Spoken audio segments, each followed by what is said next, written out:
Welcome. Thank you guys all so much for coming out tonight despite the cold rain. My name is Steph. I'm the events coordinator here and the manager. We really appreciate you being here with us. We're so pleased to have Melanie Brooks with us tonight. She's the author of Writing Hard Stories, Celebrated Memoirists Who Shaped Art from Trauma. So this is a really unique book that each chapter is based on an interview that she did with the subject about the difficult stories they chose to tell in their memoirs. But it's not a book of interviews. It's each chapter is sort of a story within itself of the conversations she had with these iconic writers. It's really interesting and really well done. I was particularly pleased to read the chapter on Joan Wickersham, who was one of my favorite people ever. She's so delightful. She really is. She's also the first writer I met here who seemed genuinely interested in talking to me when I was just a baby bookseller. So I will always hold a special place for her in my heart. She's the best. Melanie brings each writer's story out in a way that really complements their memoirs, while also pulling out those experiences and the actual advice that new writers can use. It's really remarkable. And a quick intro for Melanie. She's a writer, teacher, and mother. She received her MFA in Creative Nonfiction from the University of Southern Maine's Stonecoast Masters in Fine Arts program. She teaches college writing at Northeastern and Merrimack College in Andover. She also teaches creative writing at Nashua Community College. Her work has appeared in Hippocampus, the Huffington Post, Modern Loss, Solstice Literary Magazine, the Recollectors, Stonecoast Review, Washington Post, and Word Riot. Please join me in welcoming Melanie Brooks to Water Street Bookstore. Thank you guys for coming out on a wet and rainy night. It's not the prettiest of nights, but you guys have such a pretty city. I love town, I guess. Is it a city? Do they call it? It's town, right? Yeah. I love driving through the seacoast areas, so thank you for coming. I'll give you a little preface to my book to kind of give you a sense of what led me to write this, and then I'll read one of my chapters, and then I'm happy to answer whatever questions that you might have. 4 years ago, I started an MFA program at the University of Southern Maine Stonecoast program, and with the intent of starting to write into a family story that I had kind of carried with me, but not really looked too deeply at, or thought I had looked deeply enough at, but then decided to look a little deeper. So I enrolled in an MFA program for the purpose of trying to explore this story. I knew I needed kind of the deadlines and the supportive community. And so just to give you a little background on the memoir that I was writing, in 1985, I was living up in Canada with my family, and my father was a general and thoracic surgeon, and he was kind of at the height of his career at 42, and he had a heart attack and underwent quadruple bypass surgery. During his surgery, he was infected with HIV through a blood transfusion. So 1985, I think most of you here probably have a sense of what the AIDS crisis was like at its height. In Canada, it was pretty much the same as it was here in terms of the fear and the stigma and kind of the unknown about this disease. And so in Canada, they were even talking about quarantining AIDS patients and their families to kind of limit the spread, protect. And so my father at the time recognized that his disease posed a risk for all of us. And not anticipating that he would live longer than a few months, he decided that he would keep it a secret and that we would keep it a secret. And he ended up living for another 10 years. So from the time that I was 13 until I was 23, when my father died in 1995 from complications to AIDS, I was living with this family secret, and we were on the outside this very presentable, very kind of the ideal family in a sense, and nobody knew kind of the turmoil that was happening inside our world. And it was also kind of my family had kind of a hard silence in terms of not really talking about it within our family either. So it was a very lonely and long journey for me, kind of anticipating every day what was coming. At the time, AIDS was a death sentence. So fast forward. 20 years to me deciding I'm going to start writing into this story. And I should preface and say that my parents, actually, the year that my dad died, published a book about kind of their journey. And so that was the official story, and so for 20 years I kind of thought the story's been told, that's it, leave it behind. But when I started to write into it, I realized that there was so much of the story that I needed to uncover for myself, and so much of my own story and the impact of those 10 years and kind of what they had done long term to my psyche and kind of shaped me at a very developmental time for myself. And so I was really caught off guard when I started writing and found myself very traumatized by the writing, because I carried the story for 20 years and I really thought that I was okay, but I wasn't. And I started writing and I found myself kind of in these moments of inconvenient crying and not prepared for the emotional toll that came up. And I was kind of looking around at a lot of the people in my program who seemed to have a pretty good handle on what they were doing. And we were a multi-genre program, so it wasn't just memoir writers. And I felt like they all seemed to be much more settled than I was. And I wanted to have a sense of, am I the only one who's kind of experiencing this? So I began the journey for writing hard stories without the intent of writing a book. It was a very selfish journey for me. I wanted to talk to writers whose books I had been reading, and I was choosing particularly books on grief and loss and illness and trauma. And I wanted to talk to them about how they had kind of gotten from where I was to the other side of finishing writing the story and putting it onto the page. And I wanted to talk to them for me, because I basically felt like the more people that I sit in front of and see that they're still breathing after this process, the better I'm going to feel. And what began to happen, so I started it as a project for my MFA. It wasn't my thesis. My memoir was my creative thesis. And I thought I would write an article and I would interview a few of these writers. But as I started contacting them, they all said yes. And then they all did wonderful things like invite me to their homes and invite me to go out for lunch somewhere at a really cool restaurant. The poet Mark Doty invited me to go walk dogs in the Hamptons with him. And I realized I can't just limit these experiences to little sound bites in an article. And so I began writing them up as profiles. And as I began doing that, what I started to recognize was the more I would talk to these writers and the more that I would write about my experiences talking to them, the more I felt myself kind of gaining confidence in my memoir work. And I recognized that it was the support that they were giving me along the way that was leading me to that place. And so I kind of came to this place of saying, I can't necessarily keep this to myself. They just shared such wonderful advice for me. And I was very specifically talking to them about the psychological journey of writing a hard story. I didn't want to talk about craft. I feel like we spend a lot of time talking about craft and process. You read a lot of interviews and, where do you like to write? What's your favorite kind of pen? And I didn't want to talk about that. I wanted to know what it felt like to write about, the death of their father or the death of their spouse or to experience this trauma or this illness. I wanted to know what it felt like because I wanted them to tell me that they felt the same way that I did. And they did, over and over and over again. And it was such a transformative journey for me that I eventually realized that what I was writing was a book not only for writers, but that's one of my target audiences, but also for people who have experienced trauma, because I recognize that when we're facing something like grief or illness or any kind of loss, we feel very lonely, we feel very isolated, and we're looking for others. The reason we read memoir is because we want to identify and connect with other people's experiences. And what memoirists do is they open up that space for us to kind of enter in with our own stories.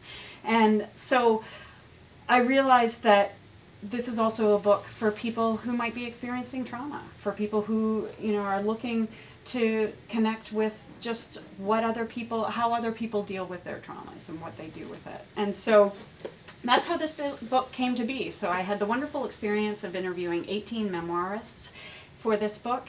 The chapter that I'm going to read to you is Marianne Leone. Do any of you know her work? Well, first of all, she's an actress. She was on The Sopranos, and her husband is the actor Chris Cooper.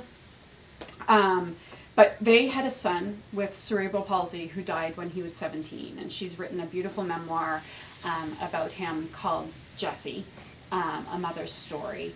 And she has just published a new memoir, which is wonderful. I just went to a recent reading called Ma Speaks Up, and it's about her Italian immigrant mother and her experience immigrating to the United States and kind of Marianne's journey to kind of uncover her mother's story. So I'm going to read you this chapter, and then I'm happy to answer any questions for you.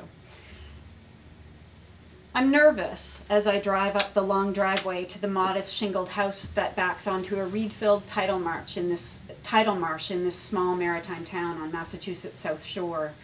Be cool, Melanie, I repeat out loud for maybe the 1,000th time since I left my house 2 hours earlier. I try to convince myself that this is no different than meeting anyone for the first time. Just be yourself, I think.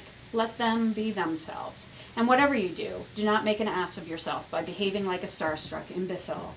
But as I walk the path to the front door, I can't help letting a tinge of excitement leak into my resolve. Because here's the thing. This meeting is a little bit different. Apart from her notoriety as an author, Marianne Leone is an established television and film star and screenwriter. Her husband, Chris Cooper, is an Academy Award-winning actor, and she's invited me to their home for lunch. However, it's not their acting careers I'm interested in today. Let me qualify that. I'm interested, but their success on the big screen have nothing to do with my visit. I'm here to talk about Jesse. Jesse, their beautiful son, whose life and death and legacy compelled Leone to write the memoir Jesse, A Mother's Story, a memoir that broke my heart and filled it at the same time. Clutching the bouquet of flowers I've brought, I ring the bell. A chorus of barks begins, and I hear commands to settle and be good, you two, before the door opens to a small woman, her blonde hair cut to her chin, her vibrant, welcoming smile enhanced by red-painted lips. At her feet, 2 white-curled dogs I assume are some sort of poodle mix shuffle and strut, discharging warning barks as she steers me in and leads me from the landing up the steps that divide the split-level raised ranch. They'll cut it out in a minute when they realize you aren't a threat. Leone says, thanking me for the flowers and setting them down on the kitchen counter. She offers to make me a cup of tea and urges me to take a seat at the table. The kitchen, family room, and dining area are all part of one spacious room that opens to a back deck overlooking the marsh.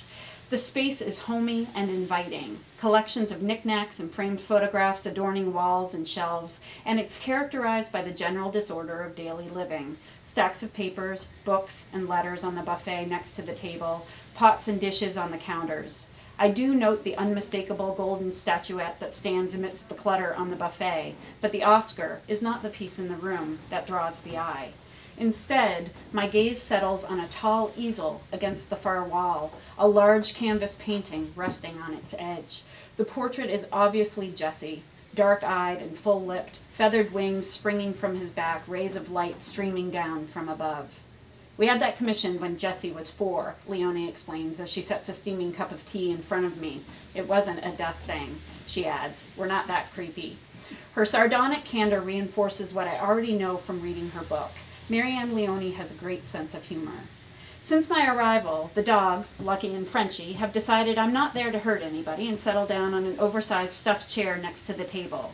I love the hard wood, I say, commenting on the weathered flooring. It needs to be refinished, she answers. I think about my own hardwood, scratched all over by Wally, our 2-year-old yellow lab, and say something about how dogs can give floors a beating over time. Most of the marks are from Jess's wheelchair, she replies, her tone matter-of-fact. I distinguish a well-worn path on the floorboards from the hallway to the table. Of course, I think, a stab of sadness tightening my chest. For a moment, I'm at a loss for words. Leone is not the sort of person who needs an invitation to speak, though, so the silence doesn't last. I warm right away to her frank, no-holds-barred style of conversation. You should know this about me, she begins with a deep laugh, steering my focus in a lighter direction.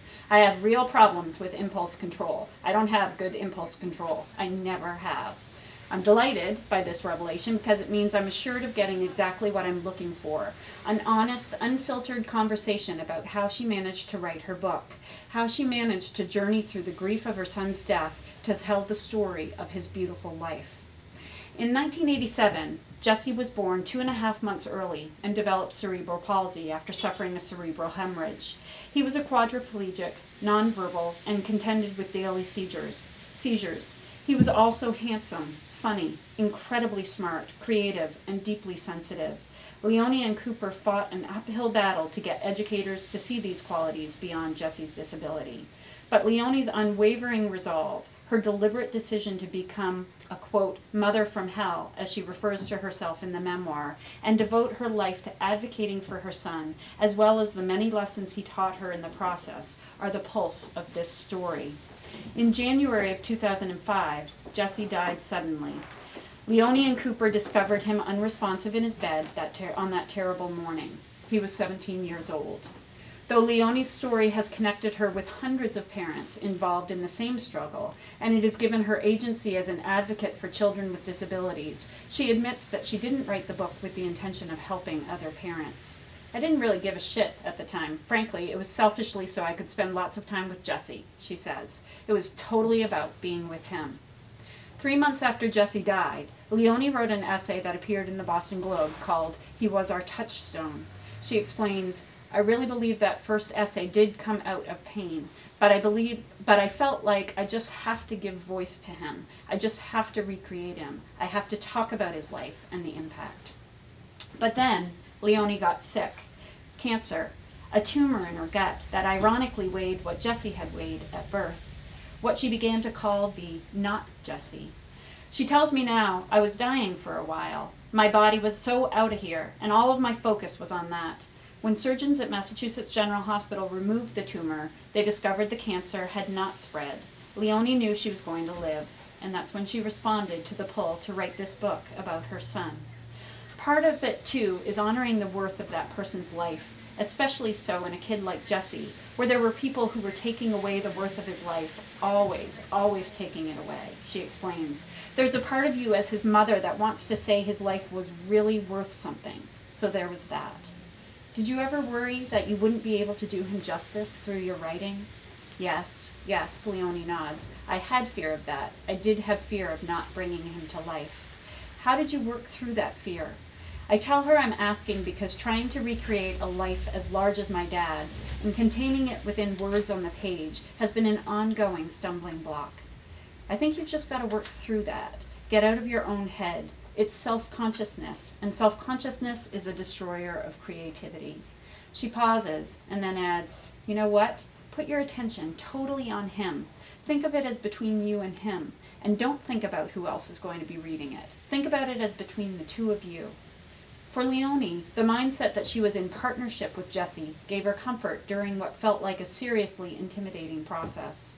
Although she'd written screenplays for years, the idea of writing this book was really frightening. I had a major fear of prose because I honored it far more than I did writing screenplay. This is the category of Joyce and Colette, she says, laughing. To conquer the fear hurdle, she decided to join Grub Street, a Boston-based community of writers helping writers that offers classes, workshops, and conferences for both emerging and established writers. She enrolled in a memoir class. Joining Grub Street did ameliorate the terror somewhat because I was in the company of other people. There, she found the prompting she needed to tell more of her experience. Now I'm in a group of people who are really egging me on, who are giving me really positive feedback. And then your ego gets involved too. And it's like, I have to finish this now. Too many people know I've started it. I get it. Without my own MFA program and its deadlines and workshops and mentors, I know I couldn't even have begun the journey of writing my own hard story. I needed other people too. People like Marianne Leone, who understand exactly what it's like to tug threads of experience out of the darkness and find some glimmers of light. Revisiting the memories of Jesse's life allowed her to do just that.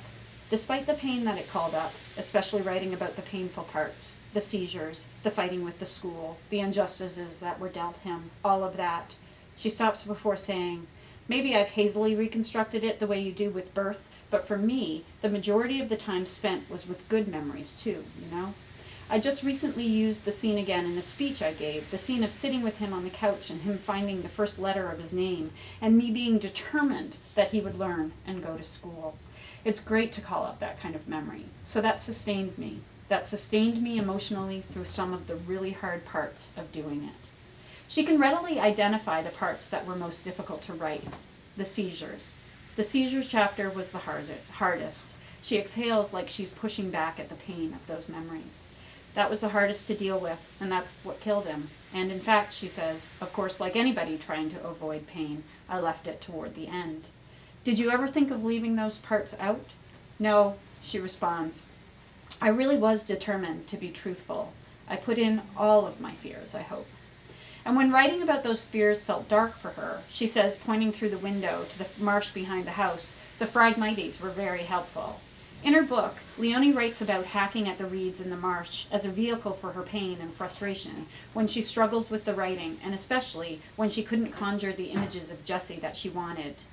Time recedes, and there's only the curtain of reeds before me, impenetrable like a veil.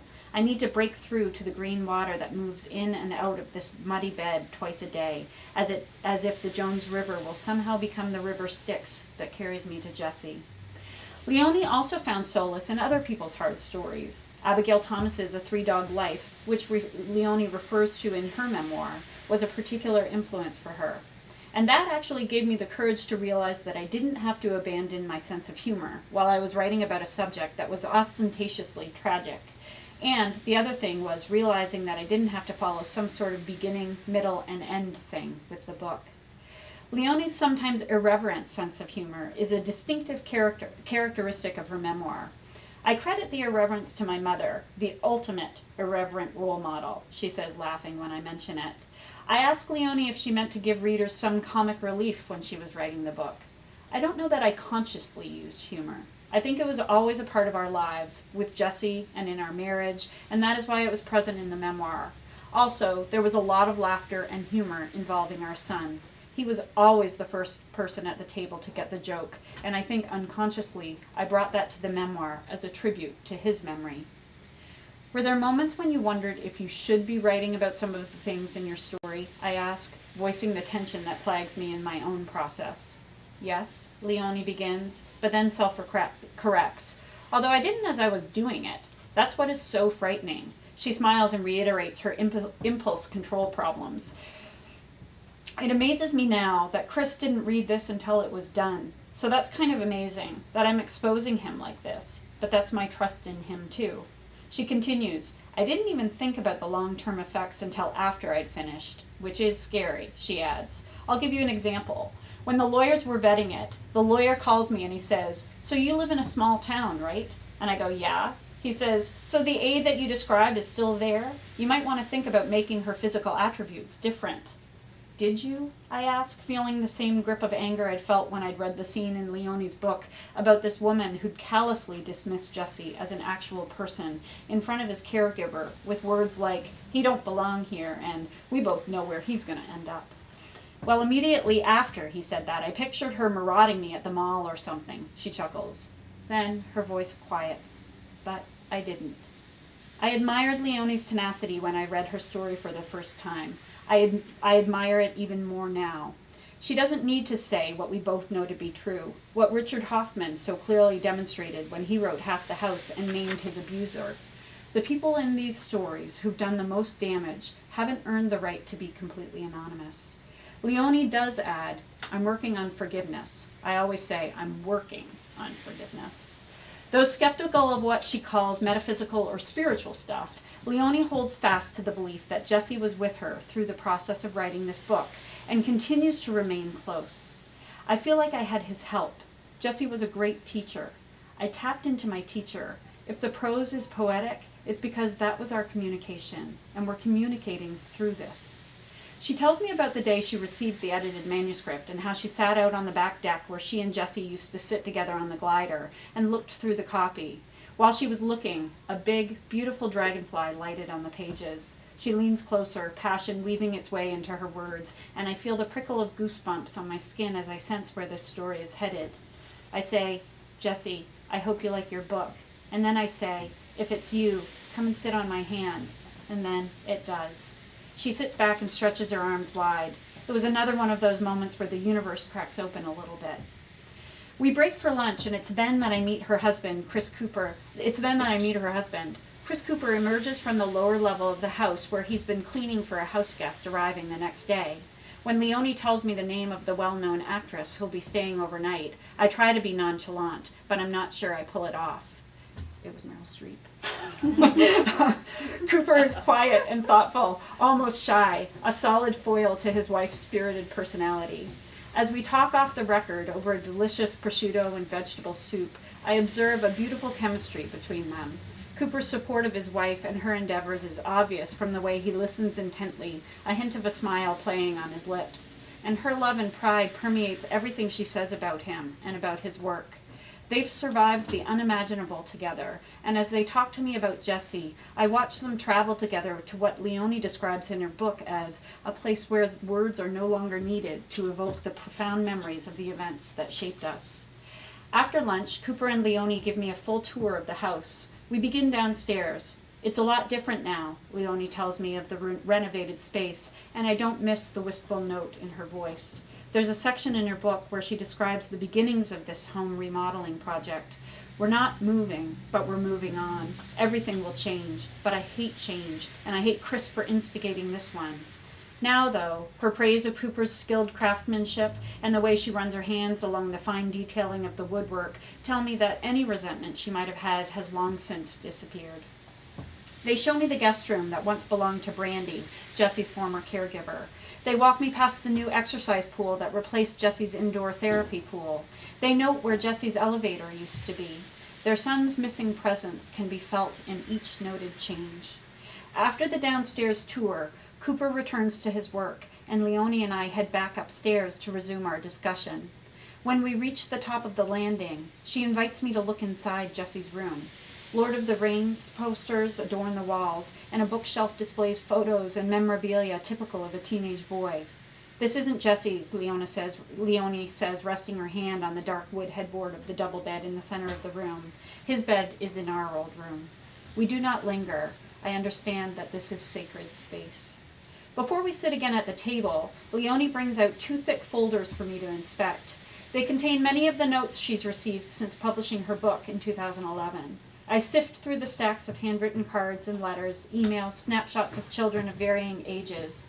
These letters come from parents with disabled children, parents who have lost a child, public school teachers, specialists. They all carry the same message in slightly different words. Thank you. Some of these made me cry outright, Leone says as I leaf through the messages of appreciation. Some of these people, realizing what they deal with, was heartbreaking to me. I didn't think it would be this outpouring. I didn't know what to expect. You ease other people's pain, and it bounces back on you. Less than a year from now, a dear friend of mine will lose her 10-year-old son, also a quadriplegic with CP, in the identical way Jessie died, suffering a seizure sometime in the night. I will give her Leone's book to read, if and when she feels ready. A few days before the first anniversary of her son's death, my friend will send me a note expressing how familiar and comforting Leone's story is for her. When I email Leone to tell her that Jessie's story is continuing to touch lives, she writes back, "It makes me happy to think that the book will give her some measure of comfort. Mourning is so hard." Among the responses Leone has received, some of the most meaningful have come from teachers, the audience she really wanted to hear Jessie's story, and her perspective as a parent who'd advocated for her child's basic right to a free and appropriate public education in the least restrictive environment. There was one teacher, even before the book was finished, who wrote to me and said, "I use your essay as a teaching mechanism in my 8th grade class," and she sent me essays that the kids wrote about it. To her delight, Leone's memoir is being used in the teacher education programs at Boston University and Bridgewater State University. Leone's honesty attracts people to her story. A lot of people tell me they read my book in one sitting, like they devour it. She grows thoughtful. I think it's because they're looking for, I was the same way, I was looking for like a like situation. I wanted to hear from someone else who was dealing the same way I was. I realized this is exactly why I love Leone's book and devoured it too. Her way of dealing feels refreshingly real. I'm curious whether she's had any regrets about making her story public, despite the positive response. Do you feel like you gave anything up? She tells me there have been moments when she's regretted sharing Jesse, moments when she's wished she'd kept him all to herself. Grief is like a horrible sniper that comes out of nowhere, and you have these moments where you just go unexpectedly into a 3-day vortex. And in the vortex, you feel like you can't have him. He's mine. I will warn you that happens. It's like The Giver, she says, referencing the young adult book by Lois Lowry. By letting go the memory, it's gone. But she reassures me that it's never been a permanent feeling. What balances that, though, is the people who say, I feel like I know Jesse. I feel like I know him now. That makes me really happy because his life ended too soon. Leone is genuinely happy that she was able to write this book. She's happy to have honored her son, to have honored his worth. But she doesn't mince words as we wrap up our conversation. I think what you're hoping is I'm going to tell you that I had this great pain and that writing this book took the great pain away. And I will tell you that with grief. I mean, there is a lessening of the immediacy. She repeats those words. There is a lessening of the immediacy. I wish I could say the pain goes away, but I do not think that there's a lessening of pain. It's just different. I gaze again at the portrait of angel-winged Jesse on the easel. I retrace the house tour Cooper and Leone gave me after we'd finished eating, and I picture the shelves in Jesse's bedroom that still hold his favorite books, small toys, a worn teddy bear. I think of the tears I glimpsed in Cooper's eyes before he turned toward the window, when Leone shared some of their family stories over lunch. I glance at the track marks from Jesse's wheelchair on the floor that needs to be refinished, but has not been. I look at Leone sitting across from me, the light in her eyes, a beacon of courage. The pain is still there, but so are you, Marianne, and that reality fills me with hope. So, can I answer any questions for you? How did you decide who to reach out to? Did you just go through everybody that had a story to tell, or Well, so initially I chose the writers whose books I had just finished reading. Okay, So you as part of mentioned that, yeah, like when you're in an MFA program, you're reading, you have required reading all the way through, and so I was choosing memoirs all the way along. So I literally was, I had just finished Townie by Andre Dubus. I wanted to talk to him. I had just finished The Suicide Index by Joan Wickersham. I wanted to talk to her. So I initially, when I first started, that's where I went. When I contracted the book with my publisher, then we started to go beyond, kind of look at diversifying a little bit. The writers that I had, but it was really important to me still that I read their books and that I find a connection to their books. I didn't just want to choose writers because they were well-known writers or because, somebody said I should put them in my book. It was really important to me that there be a connection that I had found in their memoir. Yes? You said that researching this book and then maybe subsequently the writing of it created a change in you, and you noticed it was powerful enough that you noticed it as it was occurring. What was that change? So, at the beginning, when I started writing my memoir, I would find myself completely paralyzed. Like I got really stuck. I got to the point where I felt like I couldn't do it, and I almost quit. And so what began to happen was I would talk to these writers, and I would kind of go back, and I still had deadlines that I had to meet for my program, and I would find myself plowing through a little bit more and a little bit more. I'll read you just a little bit of the afterword that, where, let me just see. So I'll just read you a little bit of the afterword that maybe articulates it in a better way than I can right now. The lesson I learned, though, from my 2 years talking with writers who've done the hard work, in some cases more than once, is that carrying around the terrible weight of hard stories without ever seeking a way to transform it into something lighter, even something beautiful, is a whole lot harder. Author and counselor Alan Hunter, a firm believer and practitioner of narrative therapy, wrote a book called Write Your Memoir, The Soul Work of Telling Your Story.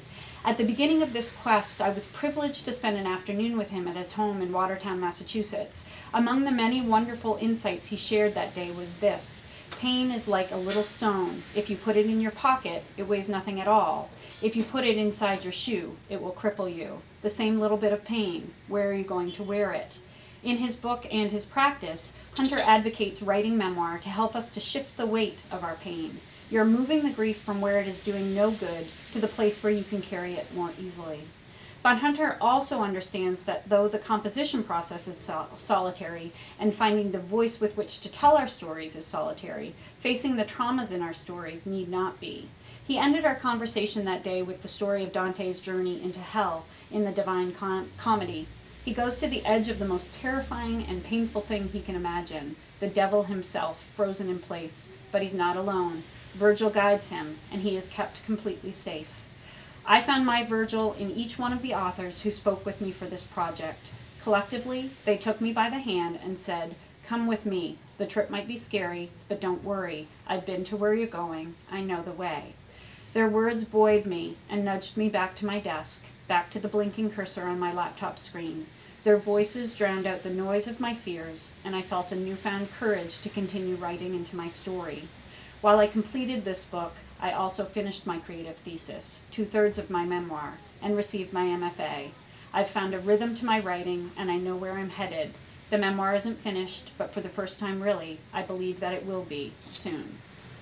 So for me, that's kind of what happened. I found myself moving through the process instead of being stuck where I was initially. And I didn't, I kind of realized it midway through these interviews, like, look how much I've done on my memoir while I've been doing this. And I realized it was like I would just kind of, when you kind of breathe in somebody's encouragement and it energizes you, that's what this was doing for me every time I was talking to these writers. Does that come out in your memoir? I mean, did that become sort of a thematic element of the memoir, that process of change? Not that you were talking to other writers, but definitely because that is a big part of what my memoir is about, is kind of me finding a voice, in the story. And so it definitely comes out, maybe not, explicitly, but implicitly. I think it comes out because gradually I'm finding my voice and what my story is within my family's story. I'm Yes. curious. So I had kept a journal, and I absolutely believe that you're right, that writing about something that is painful or that you're going through is therapeutic. And I'm just wondering, how is that? And I want to write a memoir too. And I'm just wondering, so, my journal writing is for me, it's not Right. meant for anyone to read, and then my memoir is meant for an audience. And I don't know if you kept a journal, or how do you, I'm not a big journal keeper. For a long time, I always believed that I wasn't a writer because I didn't keep a journal. You kind of feel like you hear one person talk about their process and you're like, oh, I don't do it that way, so I must not be a writer. But I've never been one to journal regularly. There are times when I'll write stuff down, but I think one thing that I would say is try not to, as you're writing, getting the story down, as you're shaping the story, creating the story, try not to focus too much on kind of the end result of other people reading it. A number of the writers I talk to talk about that with me, about that idea that if we're immediately focused on what are other people going to say about this, how are other people going to react to this, then what happens is there's a censor with us in the room. And so I would caution you to be careful about thinking too much about your audience. Get the story down. Start shaping and molding the story into what you want it to be. And I'm sure that your journals are going to be wonderful resources for you. And I know some people who have written memoirs completely from their journal. They've just basically taken their journal scenes, journal pages, and they've, kind of shaped them and put them out there. It's awfully scary to do that. But I'm sure that's going to be, the fact that you did kind of chronicle is going to be really helpful to you, I'm sure. Yeah, it absolutely helps especially with the chronology. Absolutely. Yes. You're a first-year writing teacher, is that right? Yeah. Yep. Do you teach, I'm sorry about my voice, but do you teach memoir writing, or So- do you teach certain memoirs as well in any of those courses? So right now I'm teaching a creative writing class that's more like a fiction writing class, but we often do kind of memoir-ish stuff in the class. Mm-hmm. I've been doing classes through Maine Writers and Publishers Alliance where I do teach memoir workshops and memoir classes. But primarily, I've just been teaching college writing up until this point. I'd love to teach memoir. That would be kind of my long-term goal. Typically, to get a memoir class, you have to actually have published your memoir. so I've got to get to that point. I've got to kind of get mine there. But thematically, you can kind of organize Right. freshman Right, writing and what I'm- around your interest. I teach Exactly. freshman writing Yeah. as well, or I have yeah. previous Okay. Where do you terms, teach? so I taught at Dartmouth most Oh, okay. recently. Yeah. I teach the class where I have kind of the most creativity is the class I teach at the community college in Nashua, and for Northeastern I teach business writing, so that's there's no memoir in that, but yeah, I mean, I certainly would recommend memoir as a component. And when I used to teach just the college comp, I always had a personal narrative component at least to it, for sure. I was going to just add one thing. I'm always careful about using the word, I mean, obviously I'm talking about this as it has been therapeutic for me, but I like to use the word transformative, because I think sometimes when we talk about therapy, we have this sense of like we're putting stuff behind us. And what I have really discovered about this process and a theme I kept hearing from these writers, and what I am learning about my own story is it's not about putting it behind us. It's about how do I bring it with me in a way that's tolerable, in a way that makes it something different than kind of this overwhelming burden. And so that's the transformation that I have seen in writing, in kind of the writing.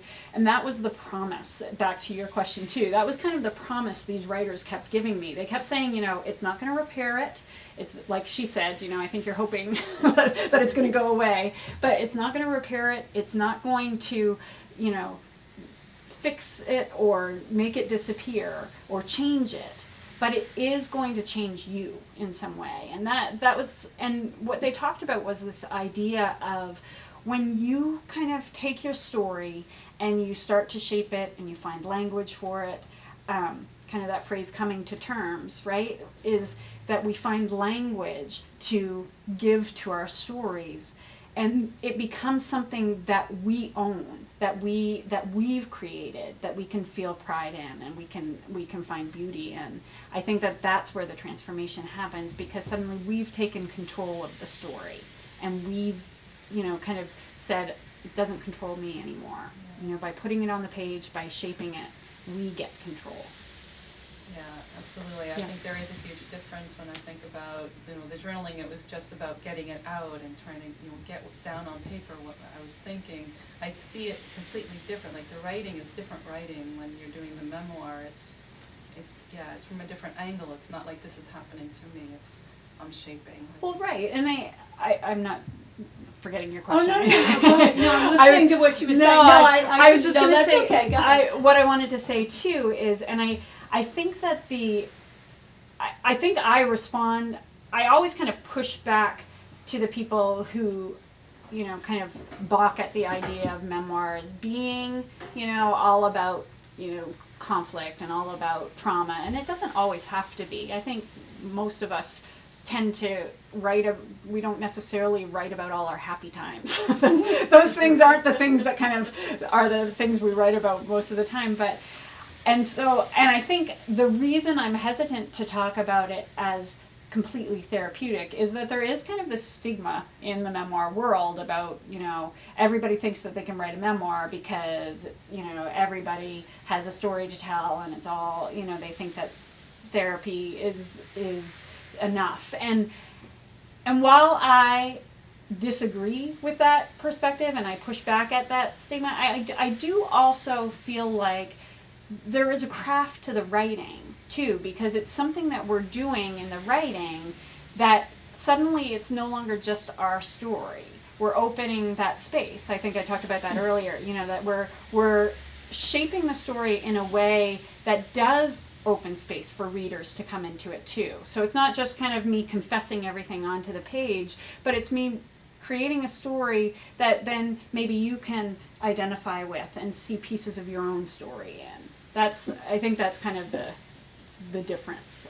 Yeah. What was your question? No, it's really a comment on the lines of transformative.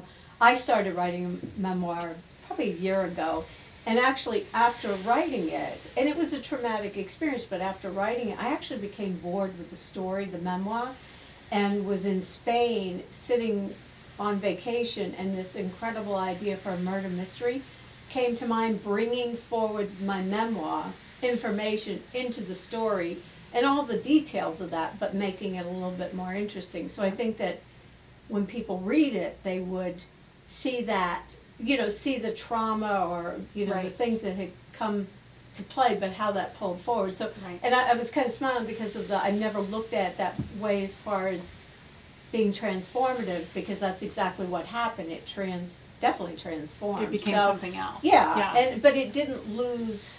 It's not going to lose what happened, Right. So Right. yeah, Yeah, and I mean, it's interesting because that you went from memoir to fiction, Yeah, right? absolutely. So many of the writers in my book were fiction writers first and tried to write their stories as fiction first, interesting, yeah. and found that it didn't work as fiction, and they had to write it as themselves, really. So, any other questions? Oh, sure. You use the phrase writing into many times Yes. in your initial Yeah. discussion of it. Can you talk about that? I've just Yes. not heard that before, and it's really So, interesting to me. I had no idea really what I was writing when I started. I didn't know what the story was. I knew I had this story, I had this circumstance, this experience, but I didn't really understand what the story was until I actually started writing. And Is that like a pedagogical term? I for think a in some memoiristic term? ways I think Yeah. it is. I mean, I talk about it because Mary Carr, who has a book out called The Art of Memoir, she's a memoirist and she's got The Art of Memoir. She has a line in her book that says, I believe the only way a writer can find their voice is to write their way into one, but for me it really was like I would write these scenes and kind of discover things in the scenes that I had no idea were going to be there, and then it would kind of trigger something else and kind of make me reflect in a different way than I anticipated. And so that's what I mean when I say kind of writing in. Now, is your mom still alive? Yes, she is. So have you learned things about her from this writing? Or is this, how is she responding to the story? Basically, Right. Well, so family has been a big topic, and that was a big topic I wanted to talk to these writers about. Family because it was an impact for me, but just other people in our story. So what I did when I started was I kind of flew under the radar with my family a little bit. They knew I was in the MFA program, and they knew I was probably writing something about our family's circumstances, but I didn't want to talk about it with them, and I kind of stayed quiet about it because, first of all, I didn't want any of their stories or memories impacting my story. But also, I didn't want to have to ask permission to tell this story because, frankly, I think if I had asked permission, they all would have suggested no. Because they are of the belief that the official story that my parents told is the story, it's been done, it's long behind us, and why should we keep talking about this? Why should we keep writing about this? So, it's been an interesting navigation for me now that this book is out, because this book kind of reveals quite a bit more about my memoir and about some of the things I've been struggling with as I've written the memoir. So it's an ongoing thing for me. So my mom, I think, believes that I'm writing some kind of expose about her. I've told her a number of times I am not. But I think because she doesn't fully know what it is that I'm writing, and we've never really talked about it, but she's never really opened up the space for us to talk about it either. I think, kind of her fear and her uncertainty keep her from kind of going too deeply. So I don't quite know what her response will be. One thing I can say with no doubt, and this is something that Andre Dubus talked about when I interviewed him, was that my intention in writing this story is not in any way to make anyone look bad. I fully understand why my parents made the choices that they made. I fully understand what the risks were. I fully understand, that they were operating under the best they knew how to do at that point. But I also fully understand that damage was done in that process, and I need to talk about that damage. But I'm not casting blame. My intent is not to cast blame. My intent is not to make anyone feel or look bad. And Andre Dubus was saying that if you because he really hesitated to write about his family. And he was saying, if you can go in with the intention that you're not trying to write for them, you're not trying to tell any piece of their story, you're just telling the pieces of their stories that intersect with your own. That, that kind of became my rule of thumb in writing about it, because I recognize, I kind of have come to this big conclusion that just because, you in a family have the same circumstances does not at all equate to being the same story.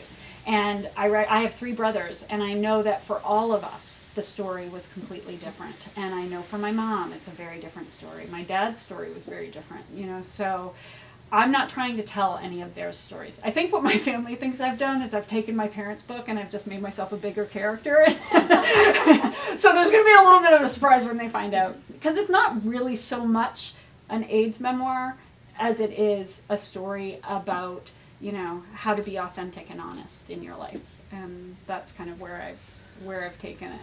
So. What was you just mentioned your parents' story. What was they actually wrote a book? Yes, they did write a book. Yeah, it's out of print now. So it wasn't so much kind of a literary, it was more kind of a narrative journey from start to finish so they wrote it, I think, kind of they hoped that by kind of showing another side of the AIDS story that it might help other people. And I think it was a way for them to kind of tell the journey at the same time of kind of exposing my dad's illness in a way that would be easier than just kind of telling people he was sick, but to have the story there with it, of that 10 years. So, am I answering your question? Did you? Yeah, was that published while your dad was still alive? Yeah, so it was published about 8 months before he died. So, yeah. And what was interesting about that, just kind of in the thinking of stories, I had gotten married and moved away the year before my dad died, and so when my parents published their book and kind of the secret became known, I wasn't there, and so it still felt very secretive to me. I wasn't there for the big reveal. Not that it was like that, but I wasn't there to kind of be around people who finally knew and have all of that, and so it was a really strange kind of that I kept so much of this still to myself, and I still felt like it was risky and dangerous to talk about this. And I think that was partly why it was so hard for me to kind of jump into the memoir process, because I felt like I was really, really breaking rules. And so that was a tough kind of hurdle for me to cross.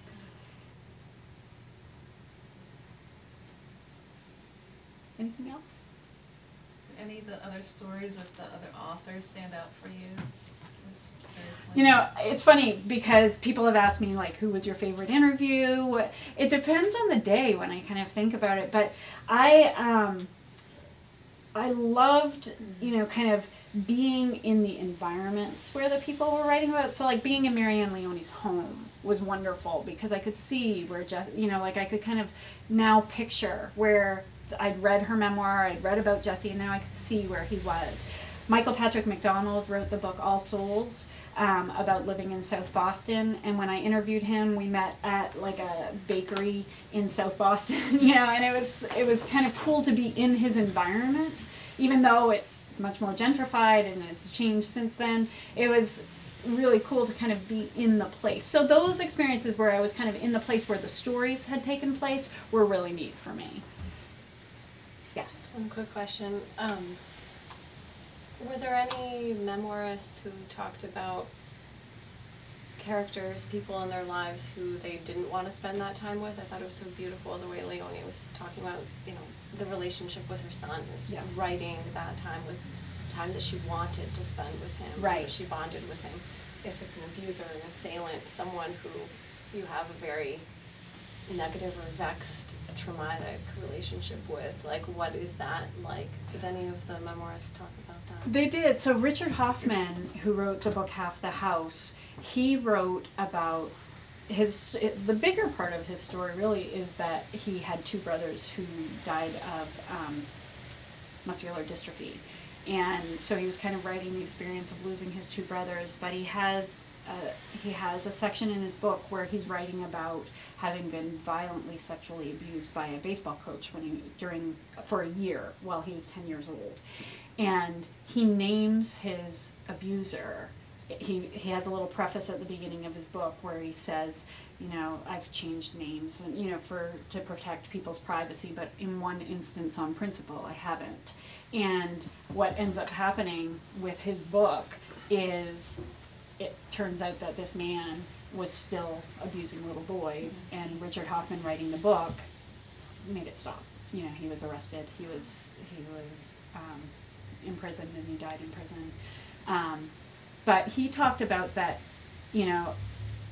he really shied away from writing about the abuse. He said it was interesting because he was writing kind of two books at the same time. He had kind of a fiction book about a boy who had been abused, and he had kind of a nonfiction book about family who had lost two sons, his family. And he said it was kind of like he was trying to keep them separated almost, and like not wanting to recognize. He says in the book, I didn't want my peas to touch my mashed potatoes. Like he said, it was kind of like he didn't want to recognize that those stories were intertwined and that they both needed to be told. And I think, so they talk about a lot of resistance, that idea of feeling very resistant to writing about those people and feeling very resistant to kind of, because when you do write about traumatic experiences, when you write about these memories, it feels like you're experiencing them again. And so if it's something like that, it was,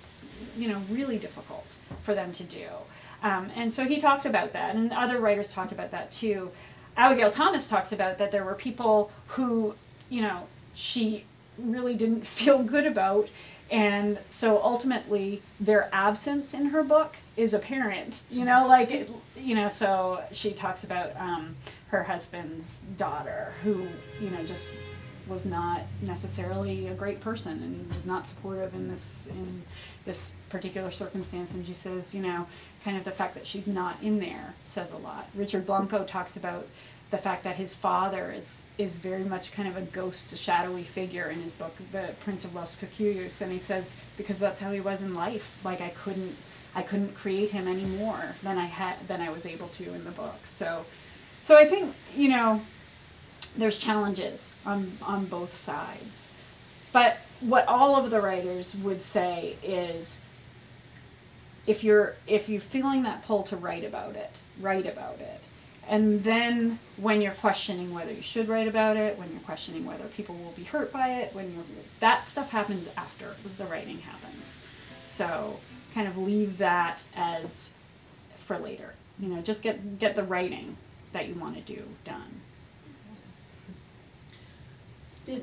Did any of the writers you interviewed talk about ever having fear that the memoir would be perceived as self-indulgent rather than universal? Yes. And I think what Edwidge Danticat talked about that in the sense, and I think because most of them talk about having gone into it feeling self-indulgent in a sense. Like when you're writing about yourself and you're kind of putting yourself on the page, you feel like, who's going to care about my story? But you're almost doing it as a self-indulgent practice, I think. And so she talked about that there's a point though so she wrote about her uncle who died in detention when he tried to immigrate to the United States. And she said there was kind of a point in the story where it stopped being just a personal story and it became kind of a bigger story. And I have found that as well in my own process, this idea that somewhere along the line you hit a point where you recognize the story is more than about me. It's more than for me. maybe it can be useful in this way. And you kind of start asking yourself, what do I want my story to do in the world? And I think when you can start asking yourself that question and start answering that question, I think that kind of shifts from that self-indulgence. And there are certainly memoirs you read and you kind of feel like it is very self-indulgent, So I think that's sometimes the difference between a good memoir and a not so great memoir, is that, back to that opening space, when that space isn't opened up for the reader, I think that's when the memoir fails. I don't want to keep you guys any longer, but I'm happy to sign books. That's great. Thank you so much. Yes. Thank you. Thank you. Thank you for coming back. And thanks for the great question.